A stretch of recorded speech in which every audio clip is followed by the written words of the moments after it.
అమ్మా బట్టలన్నీ తెచ్చేసుకోనా?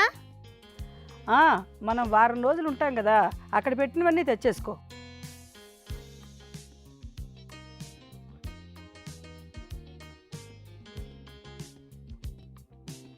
అమ్మా రేపు మనం తాతగారి ఊరికి ఎప్పటికి చేరుకుంటాం?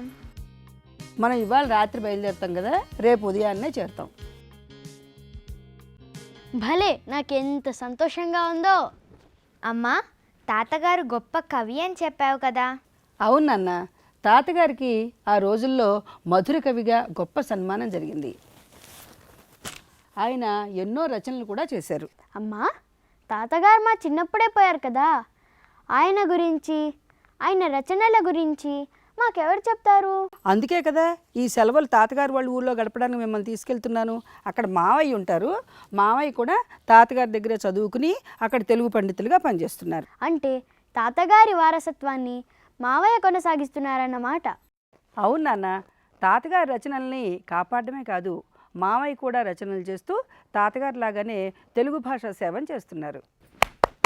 భలే భలే, నేనైతే మావయ్యని అడిగి తెలుగులోని సందేహాలన్నీ తీర్చుకుంటాను. నేను అంతే. మరైతే ఆలస్యం దేనికి, మనకు బస్ టైం అవుతోంది. మనం తొందరగా భోజనాలు చేసి బయలుదేరదాం, సరేనా? సరే అమ్మా.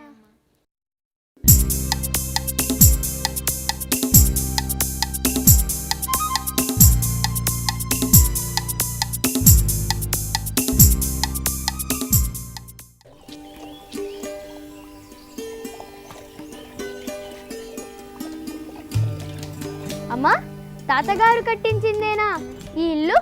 అవును నాన్న, ప్రాత ఇంటిని పడగొట్టి క్రొమ్మెరుంగులతో క్రొంగ్రోక్త గృహాన్ని నిర్మిస్తున్నాను అని 10 ఏళ్ల నాడు తాతయ్య నాకు లేఖ రాశారు. అదేంటి తాతగారి తెలుగు అలా ఉంది? అది ఆనాటి గ్రాంథిక భాష. అప్పట్లో తెలుగు అలాగే ఉండేది. పాత ఇంటిని ప్రాయిల్లని ప్రాత ఇల్లని అనేవారు. అలాగే కొత్త ప్లస్ మెరుంగులు క్రొమ్మెరుంగులు అనేవారు. అవునమ్మా, మా పుస్తకాల్లో ఈ గ్రాంథిక భాష గురించి కొంత నేర్చుకున్నాం. ప్రాత, క్రొత్త, త్రాడు, వ్రాయిట వంటి పదాలని మనం ఇప్పుడు పాత, కొత్త, తాడు, రాయటమని రాస్తున్నాం.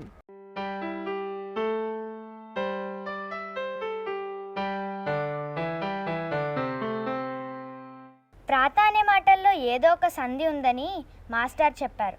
అదేమిట్రా భరత్? ఓ మర్చిపోయావా, అది ప్రాతాది సంధి. అవునవును, మావయ్యను ప్రాతాది సంధి గురించి అడిగి తెలుసుకుందాం.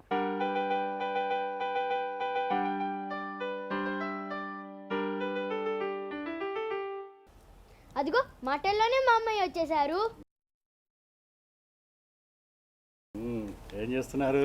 హాయ్, ఎంత బాగున్నాయో గులాబీ పూలు. ఈ పూలు నీకోసమే తెచ్చాను కానీ లోపలికి వెళ్దాం రండి.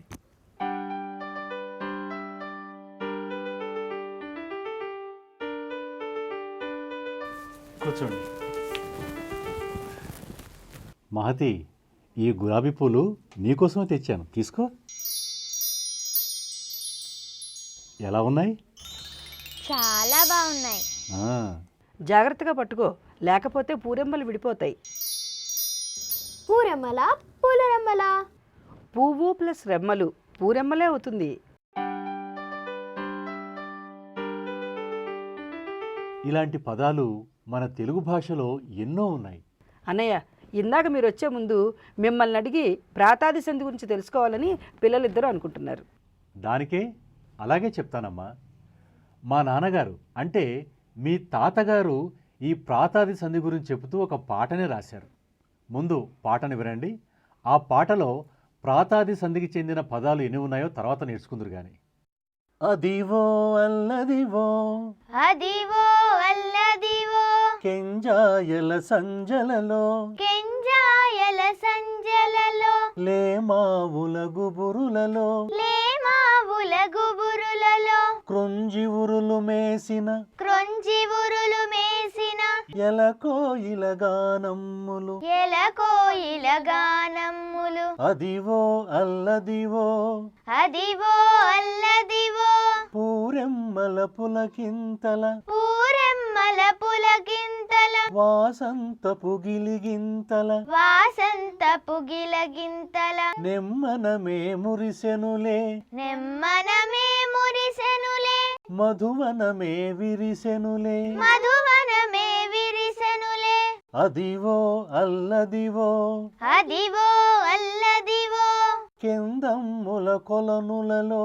కెందమ్ముల కొలనులలో అందమ్ములు చిందగను అందమ్ములు చిందగను క్రీగన్నుల మయూరాలు క్రీగన్నుల మయూరాలు లేనవ్వులు రువ్వెనులే లేనవ్వులు రువ్వెనులే అదివో అల్లదివో అదివో అల్లదివో పూదేనియలూరించగా పూదేనియలూరించగా బృందగాన భృంగమ్ములు బృందగాన భృంగమ్ములు లతాంతాల నెత్తావుల లతాంతాల నెత్తావుల వనాంతాల వెదికెనులే వనాంతాల వెదికెనులే అదివో అల్లదివో అదివో అల్లదివో అదివో అల్లదివో అదివో అల్లదివో. చాలా బాగుంది పాట. పాట వినడానికి బాగుంది కానీ అర్థం కాల. తొందరపడకండర్రా, పాటను పాటలోని పదాలను పరిచయం చేస్తాను. అలాగే మీరడిగిన ప్రాతాది సంధి గురించి కూడా వివరిస్తాను. పూర్వకాలంలో గ్రంథాలలో కావ్యాలలో ఉపయోగించే భాషకి మామూలుగా మనం నేడు మాట్లాడుకుంటున్న వాడుక భాషకి మధ్య చాలా వ్యత్యాసం ఉంది. గ్రాంధిక వ్యావహారిక భాషలని మా మాస్టర్ చెప్పారు. గ్రాంధిక భాషకు చెందిన పదాల కోసం ఏర్పడ్డదే ఈ ప్రాతాది సంధి. ఇంతకు ప్రాతాది అంటే? ప్రాత మొదలైనవి, ప్రాత, లేత, మీదు వంటివి.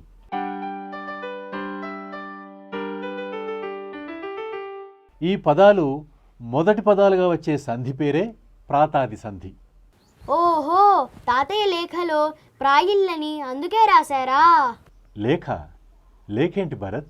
తాతయ్య అమ్మకు లేఖ రాస్తూ ప్రాయిల్లుని పడగొట్టి క్రొంగొత్త ఇంటిని నిర్మిస్తానని రాశారట. అదర్రా, ఇందులోనే మనకు ఒక ప్రాతాది ఉదాహరణ దొరికింది. ప్రాత ప్లస్ ఇల్లు, ప్రాయిల్లు అవుతుంది.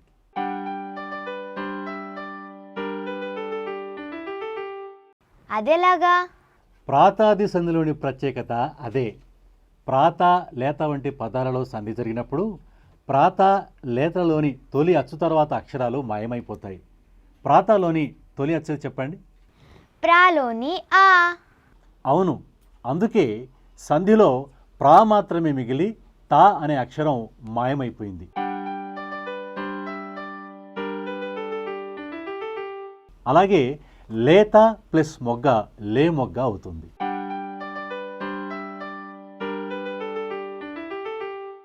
ఇందాక మీ తాతగారి పాట అర్థం కాలేదన్నారు కదా, ఇప్పుడు మళ్ళీ ఒకసారి వినండి. ఈ పాటలో ప్రాతాది సంధి జరిగిన పదాలు చాలా ఉన్నాయి. అదివో అల్లదివో, అదివో అల్లదివో, కెంజాయల సంజలలో, కెంజాయల సంజలలో, లేమావుల గుబురులలో, లేమావుల గుబురులలో, కృంజి ఉరులు మేసిన, క్రొంజి ఉరులు మేసిన, ఎలకోయిల గానమ్ములు, ఎలకోయిల గానమ్ములు, అదివో అల్లదివో, అదివో అల్లదివో, పూరెమ్మల పులకింతల, పూరమ్మల పులకింతల, వాసంతపు గిలిగింతల, వాసంతపు గిలిగింతల, నెమ్మనమే మురిసెనులే, నెమ్మనమే మురిసెనులే, మధువనమే విరిసెనులే, మధువనమే మిరిసెనులే, అదివో అల్లదివో, అదివో అల్లదివో, కెందమ్ముల కొలనులలో, కెందమ్ముల కొలనులలో, అందమ్ములు చిందగను, అందమ్ములు చిందగను, క్రీగన్నుల మయూరాలు, క్రీగన్నుల మయూరాలు, లేనవ్వులు రువ్వెనులే, లేవవ్వులు రువ్వెనులే, అదివో అల్లదివో, అదివో అల్లదివో, పూదేనియలూరించగా, పూదేనియలూరించగా, బృందగాన భృంగమ్ములు, బృందగాన భృంగమ్ములు, లతాంతాల నెత్తావుల, లతాంతాల నెత్తావుల, వనాంతాల వెదికెనులే, వనాంతాల వెదికెనులే, అదివో అల్లదివో అదివో అల్లదివో అదివో అల్లదివో. అదివో అల్లదివో. పిల్లలు, ఈ పాటలోని పదాల్లో సంధి జరిగిన తీరు గురించి తెలిస్తే ఈ ప్రాతాది సంధి గురించి మీకు పూర్తిగా అర్థమవుతుంది. కెంజాయ అన్న దాంట్లో 2 పదాలున్నాయి, కెంపు, ఛాయ.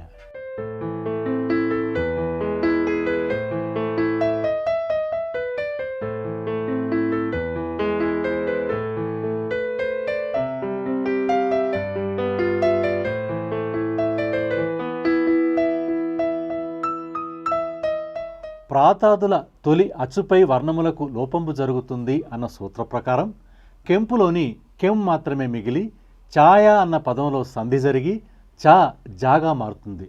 అందుకే కెంపు ప్లస్ ఛాయ కెంజాయ అవుతుంది.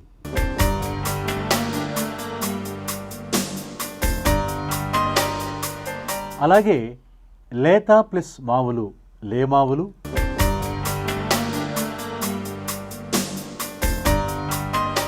పువ్వు ప్లస్ రెమ్మ పూరెమ్మ, అలాగే పువ్వు ప్లస్ తేనె పూదేనె అవుతుంది.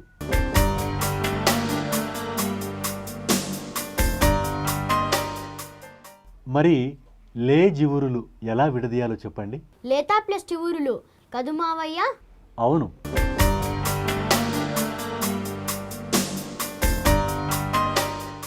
లే జివురులు అంటే అప్పుడే మొలిచిన లేత ఆకులు, అంటే లే చివుళ్ళు అన్నమాట.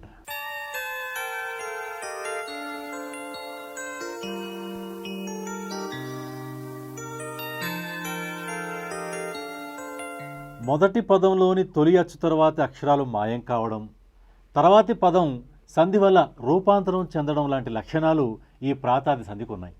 నాకు సందేహం మావయ్య, ఇప్పుడు ఇలాంటి పదాలను మనం వాడం కదా. నిజమే, ఈ సంధికి సంబంధించిన పదాలు వాడుకలో లేవు. కానీ నాటి గ్రాంధిక భాషలోని ప్రాచీన కావ్యాలను అర్థం చేసుకోవాలంటే ఇలాంటి సంధుల గురించి మనకు బాగా తెలిసి ఉండాలి. మాట్లాడే భాషకు వ్యాకరణమే రక్ష. భాష ఆధునికమైతే ఆధునిక భాషకు అనుగుణంగా వ్యాకరణం రావాలి. అలాంటి వ్యాకరణం రాయాలంటే ఇలాంటి సంధుల గురించి బాగా తెలిసి ఉండాలి. పెద్దయ్యాక ఆధునిక భాషకు నేను వ్యాకరణం రాస్తా మామయ్య. శభాష్. మన భాషను బ్రతికించుకోవడానికి మీలాంటి వాళ్ళే ముందుకు రావాలి. అందుకే మీరు బాగా చదివి ఎదగాలి. ఇందాక ఈ సంధిలోని పదాలు వాడుకలో లేవన్నావు కదా, అది పూర్తి నిజం కాదు.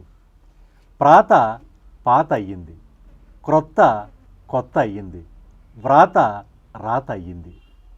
అలాగే లేత ప్లస్ మొగ్గ లేమొగ్గ, పువ్వు ప్లస్ తేనె పూదేనె, మీదు ప్లస్ కడ మీగడ అయ్యింది. ఇలాంటి పదాలు ఎన్నో నేటికి వాడుకలో ఉన్నాయి.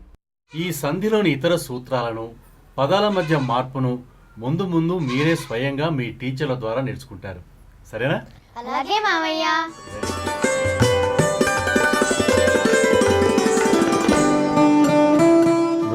తోట ఉంది కదా, ఇదేంటో తెలుసా మీకు? వరి పొలం. పూల చెట్లు, దానిమ్మ చెట్టు, కొబ్బరి చెట్టు. ఈ చెట్టు ఏంటి తెలుసా మీకు? దానిమ్మ చెట్టు. లోపల సీడ్స్ అని ఎర్రగా ఉంటాయి. దానిమ్మ చెట్టు చాలా మంచిది ఆరోగ్యానికి. ఇది ఇవన్నీ కూడా దానిమ్మ చెట్టు. ఇదేం తోట తెలుసా? క్యాబేజీ తోట. అవును, అదో క్యాబేజీలు చూసారా? అవి ఇప్పుడిప్పుడే పెరుగుతున్నాయి. అవి పెరిగి పెద్ద అయిన తర్వాత కట్ చేసి మార్కెట్లో అమ్ముతారు. మీకు సిటీలో కనిపించే క్యాబేజీలు ఇవే, ఇలా పండి వచ్చినవే. లేత ప్లస్ మావులు ఏమవుతుంది? లేమావులు. అలాగే లేత ప్లస్ చిగుళ్ళు ఏమవుతుంది? చిగుళ్ళు.